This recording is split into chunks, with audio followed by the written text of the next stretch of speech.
Welcome back to the show, Indestructible Souls. Thank you. Happy Sunday. Thank you for joining me. Welcome back. Trying to remain consistent. A little tired, but we're going to make it happen. So today, I'm actually going to start a series on dispelling the myth of Black fatherlessness. We're going to talk about fatherhood. So before we get into that, so the topic in terms of fatherlessness in the Black community is near and dear to my heart. But we're going to break the myth about Black fathers in general. One of the things that we have, I guess the term would be perpetuated in the Black community, is that most of our kids are fatherless and that Black fathers are not involved and all of those good things. However, today I'm going to start a 4-part series on fatherhood, particularly Black fatherhood. And for some of you, any of you fathers out there who want to get in on the show, um, please send me a message. I would love to interview some dedicated fathers, particularly Black fathers, so we can talk about fatherhood in the Black family. But before we get there, there's a lot of things in the media. Particularly, we got an election coming up. Um, you know, in a few days, and I said it before and I'm going to say it again. Please get out and vote. I've already voted. Don't forget to vote on your local elections. That's where it really happens at. Yes, we all want to vote for the president, vice president, and all that good stuff, and, Congress and Senate. But we got to vote for our city councilmen. We got to vote for our judges, the sheriffs, at a more local level. And so those are the ones that affect us on a day-to-day basis. So we have to make sure that we are voting at a local level because that's going to affect our day-to-day lives, our communities, and that's where we're going to see the most change. So we want to make sure that we're voting. So please get out and vote. If you haven't already did your early voting and voted by mail, please, please, please go vote in groups. Take someone with you. Do not let them deter you from voting. We're already seeing that they're trying to suppress the vote or from people from voting. Make sure you get out. When you go to the polls, please take someone with you. Go in pairs. And I have never in my lifetime seen a social climate like this. I would imagine it's pretty similar to the 50s and the 60s, but we'll get there. So please go out and vote. So I wanted to start this topic on fatherhood, particularly Black fatherhood, and so this is just a sort of introduction. And oftentimes, a lot of my topics are talking about what's wrong, not only with our young boys, what's wrong with our men, and the platform is for mental wellness for African American men and boys. So one of the things we have to talk about is not only fatherhood, but before we get there, there's some myths that we need to dispel, right? So we always getting on each other, but I have to blame us. And when I mean us, I mean the Black family or the Black community for pushing this narrative about absent Black fathers, or there's the term that seems to be synonymous with us is deadbeat dads. fathers, we always want to blame a kid's behavior, or for someone going to prison, we always want to blame it on fatherlessness. And I'm not saying that that's not. I'm not saying that that's not a factor, but what I am saying is, after today's topic, my hope is you see the value of fathers, or Black fathers, in a different light. And one of the things, and I bet you can ask anybody, and I bet you, if you ask them, were most kids, or most Black kids, if they had a father in the home, or sometimes even if they know their father and all that. And I guarantee you, most people that you have a conversation with will assume that the dad or the father is not in the home. Now, I don't want to get too technical. You guys know my show. There's, is being a therapist, one of the things we talk about, or we're taught, is we have to back everything up with data, raw data. We have to back things up with statistics and all of that stuff. I'm not going to run numbers down to you, but I am going to talk about, to start this series, I want to dispel some myths about the Black father. So, just to kind of give you some context and some history. So, I have two daughters. They're in their 20s now, 28 and 24. And the truth is the truth. So, being a young father, and even before my first daughter, I always believed, because of my experience, and my father being in and out of prison, was that the narrative was, or the truth was, that there was just not Black fathers in the home. And I'm gonna give us some historical context as well. However, so growing up, my father in and out of prison, drug addict and all those things, I did have a father figure. I've had a couple of father figures, but most importantly, Jack, who was my main father figure, who was my grandfather, um, by marriage, just to give it context, who basically helped raise us, get us into sports, make sure that, tried to teach us as much of manhood as possible, which is me growing up. And I've told the story before, was that the first time that I personally um, saw a two-parent home, an active father, was when I met the Jenkinses. Now, that's not to say and that there wasn't other two-parent families in the neighborhood. I'm talking intimately, meaning in their house, seeing them operate, seeing them interact. It was different. But keep in mind, in the neighborhood that I grew up in, there was a lot of fathers. And I could start naming off families. Just in my neighborhood, when, there was always fathers in the neighborhood. But we always got this rap that there wasn't fathers in the neighborhood. So growing up, and what I mean by that, we have to take blame for ourselves, is the fact that we have pushed this narrative that Black men do not want to raise kids. We've pushed that narrative, and oftentimes maybe it's out of bitterness and so forth. Now, let's take it back historically.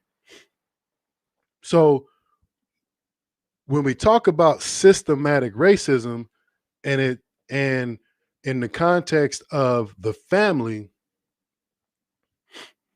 from the moment we reached these shores through the Middle Passage, America systematically tore the Black family apart through slavery. Now, a lot of times people want to say slavery was a long time ago, get over it. Now, if it were only that simple, so systematically through racism, not only were we not allowed to get married, we weren't allowed to do a lot of things, and they ripped the family apart. So a lot of us Traditionally, even when we get married now, what do? We jump the broom, because before, systematically and legally, we weren't even allowed to get married and things like that. Now, push a little forward, when we talk about the welfare system,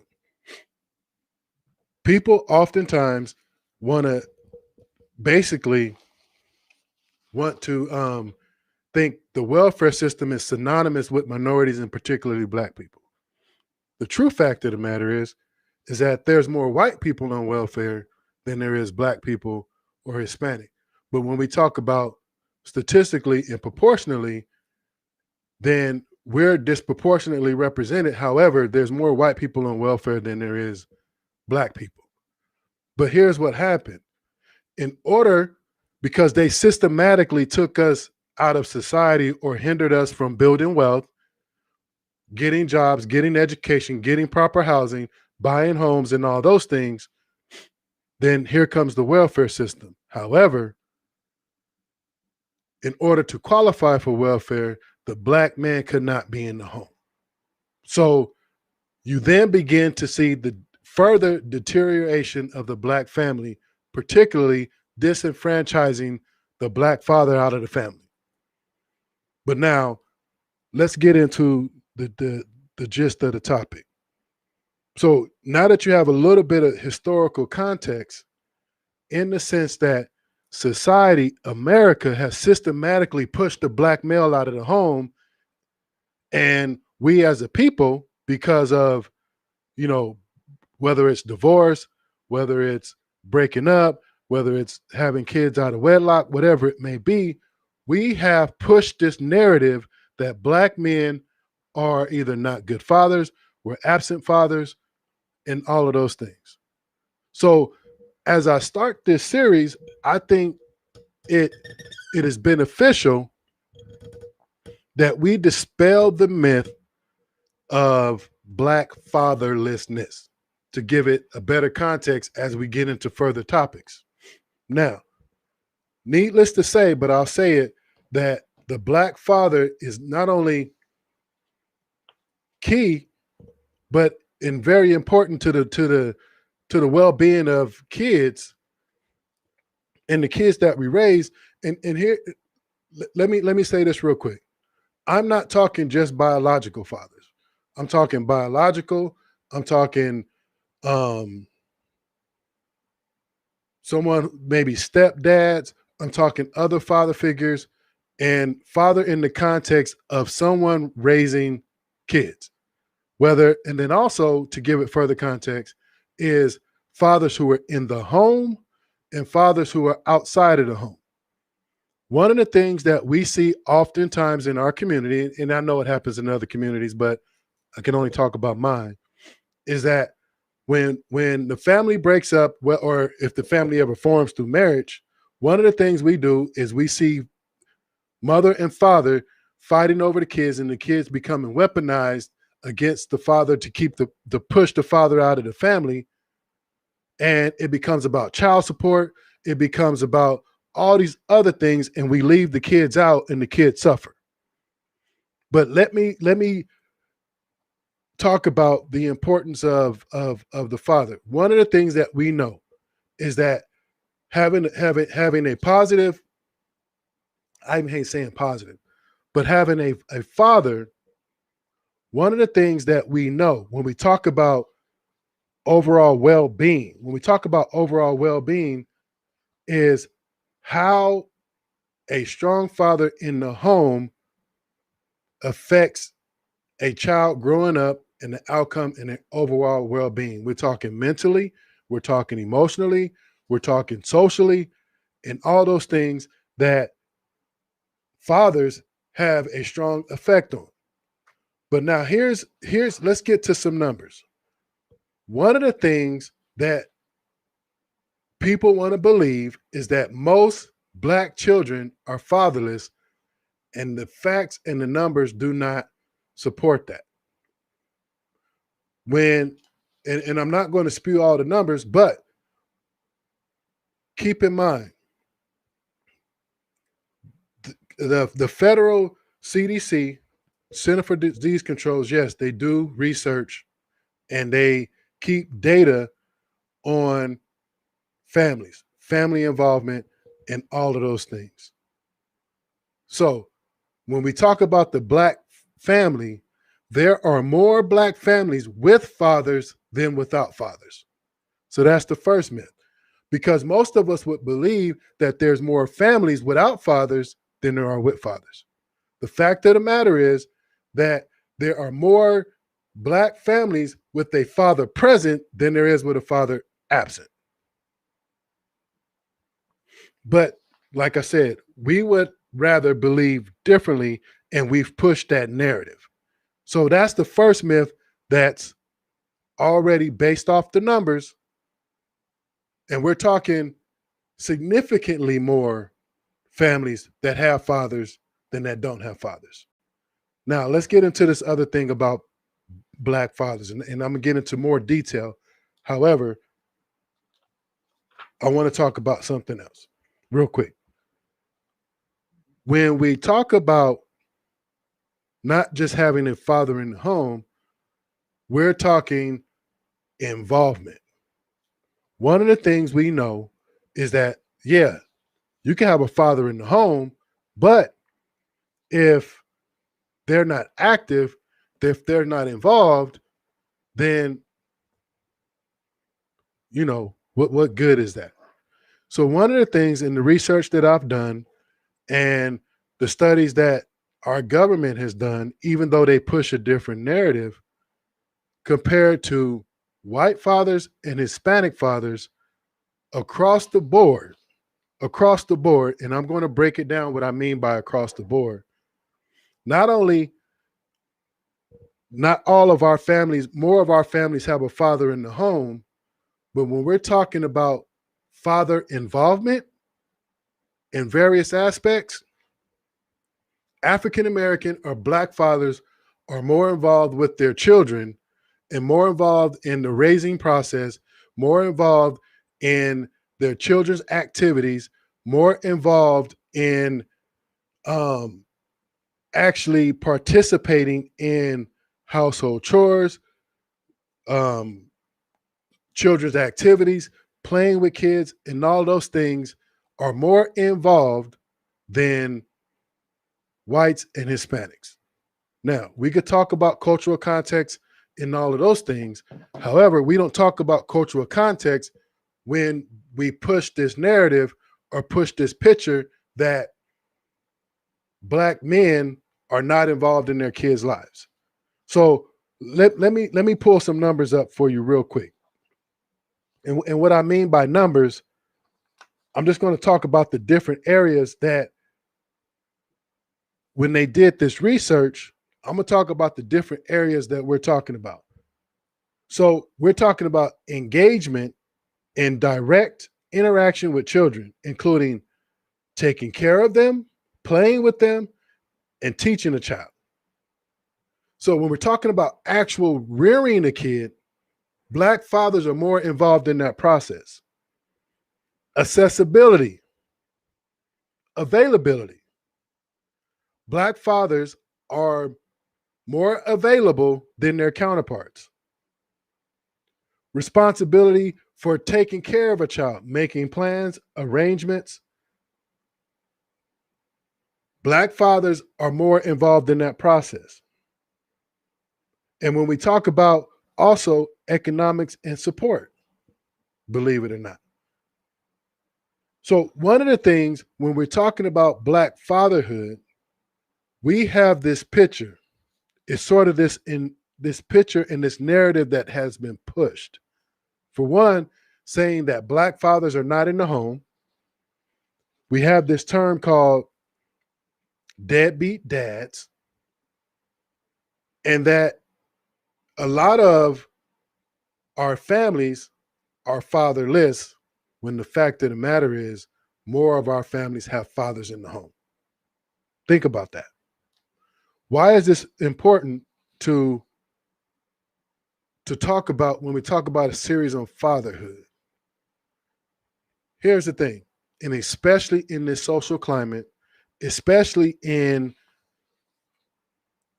when we're talking about moving forward as a community socially, and we're talking about moving forward when we talk about building wealth and all of these things in terms of fatherhood, the importance of it. One of the things when we look at the different areas of not only a boy's life, but the family in and of itself, the role of the father, the role of the male in the house, whether he's biological or not, the role of a father who's not in the family, oftentimes gets negated or pushed away for the sake of two parents who, for whatever reason, don't get along. One of the first things we often think about and we often talk about, we believe for some reason, or even if we don't believe it, we push this agenda that pushes the male aside. Think about that. So, and what do I mean by that? How often do we see, even when we talk about in the court system, when we talk about child custody, when we talk about all of these things, how most Black fathers are against the system and the people pushing against them. The problem is the kid is in the middle of all of those things. And then now a lot of our boys grow up thinking that their fathers don't care. But the fact of the matter is, when we're talking about Black fathers, we are more involved and the numbers are there to prove it. So why would we push away? Why would we push this narrative that Black fathers, or we talk about these, you know, the deadbeats, and that becomes our narrative? When the fact of the matter is, more Black men want to be fathers. It's a part of who we. It's a part of who we are. But not only systematically have Black fathers been pushed out of the family, but we've done it to ourselves. What do I mean by that? Well, let's just look at a lot of the families that we know. Not all. I don't want to say that all of our families, but when you look at the narrative of Black fathers, how often as a whole, how often or when was the last time you heard Black fathers in a global context being positive? The narrative is generally, or the assumption is that the father is not in the home and doesn't want to be in the home. And that's just simply not true. And then when we talk about involvement with our kids, when you look at TV, when you look at commercials, when you look at social media, how often do you see images of Black fathers engaged with the family? You almost never see it because they push this narrative that Black men are not involved in their families. And that's simply not true. As a young father, and my kids can attest to this, I can attest to my brother, who's also a father, and I can attest to all the fathers in my family and all the fathers in my circle of how involved we are with our kids. When I'm talking school events, I'm talking at the house activities, playing, reading, teaching. The fact of the matter is that when given the chance, Black men want to be fathers. Black men are good fathers. But for some reason, we focus on the ones that, for whatever reason, may or may not want to be fathers. And then oftentimes, because of money and because of hate and because of resentment and all these other things, the fathers who want to be involved, we push them away.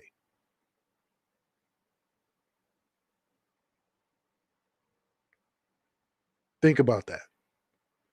And so This isn't to say that other nationalities, particularly Hispanic, and when they do these researches, they often do Black, Hispanic, or and white.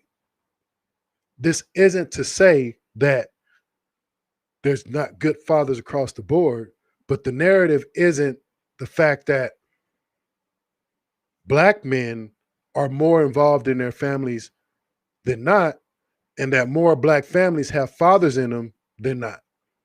Just like they would have you to believe that there are more Black people on welfare when the fact is that there's more white people on welfare. So one of the things that people, my undergrad was sociology, and I did a lot of research on different, social aspects and all these things, just because I wanted to know.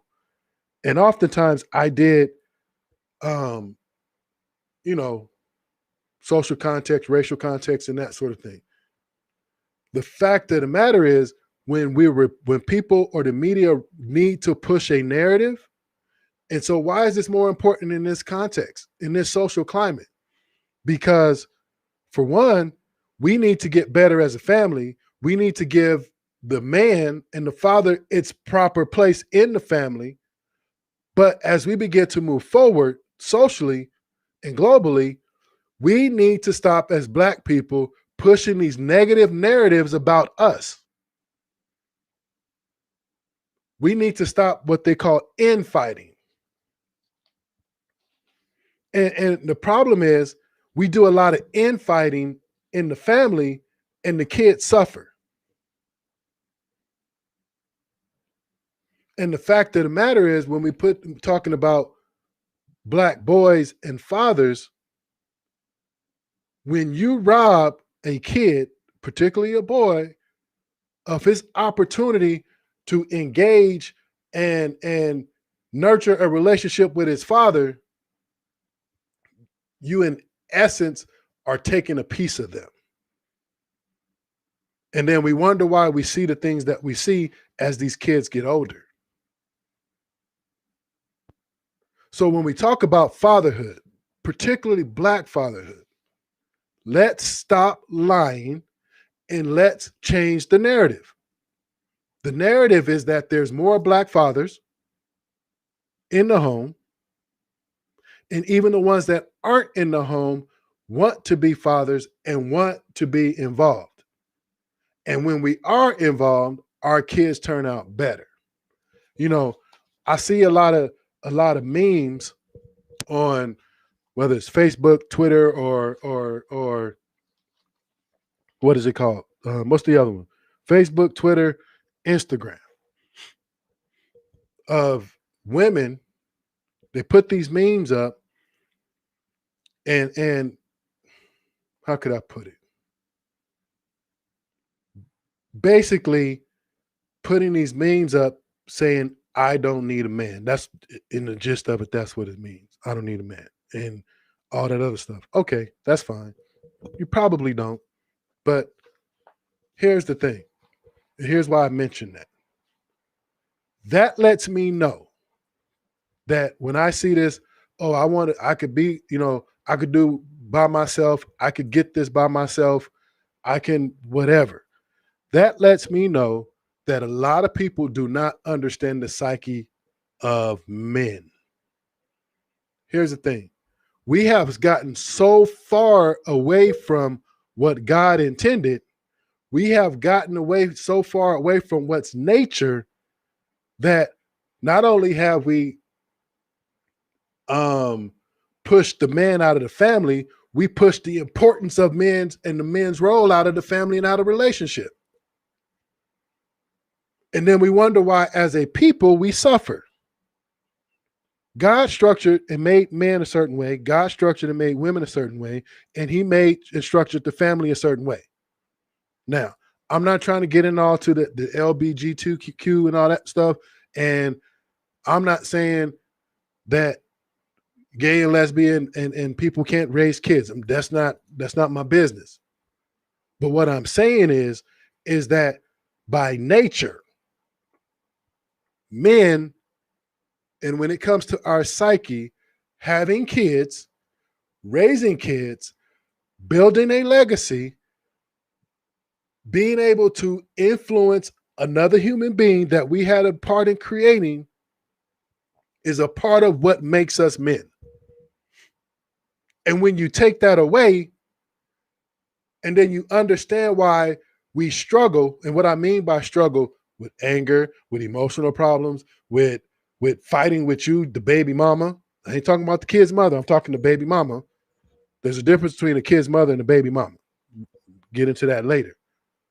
But when you take that away, and we're talking that was stripped away during the Middle Passage, and the moment we reached these shores, you took a part of us. You took away a big part of the male spirit by not allowing us to be fathers and not allowing us to raise our families. And then wonder why historically and generationally Black men struggle.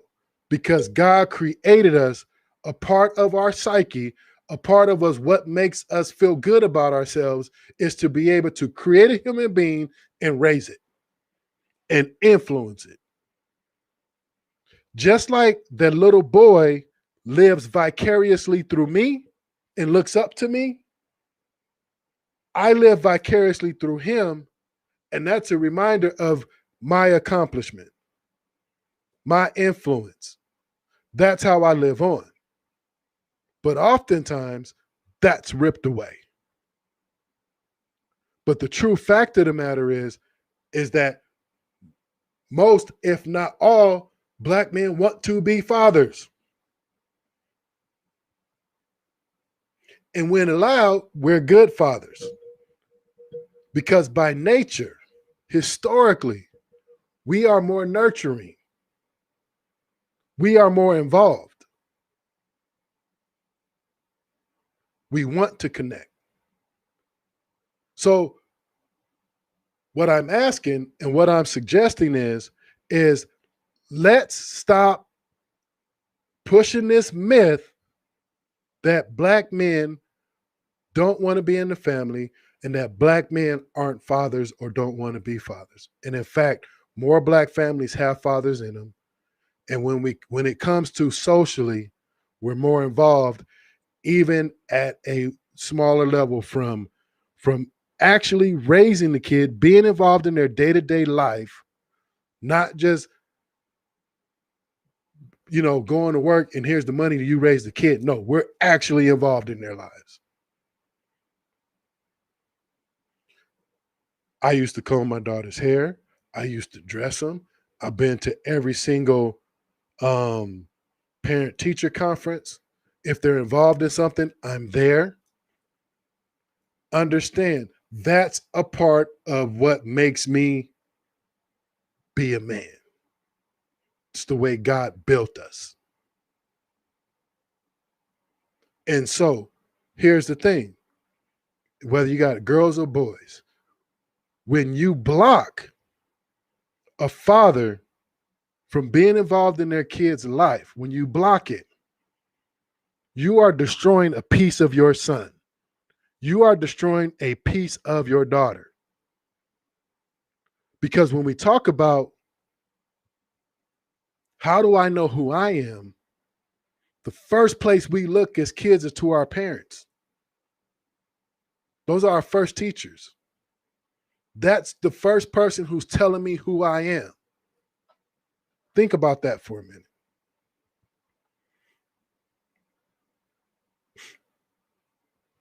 So, fatherhood, Black fatherhood. So, as an introduction to this 4-part series, one of the things I thought it was important to make sure that we dispel this myth that Black men are not in the home. Here's the thing. We as Black men have been systematically pushed out of the family. And I hate to say it, but we as a people have bought into it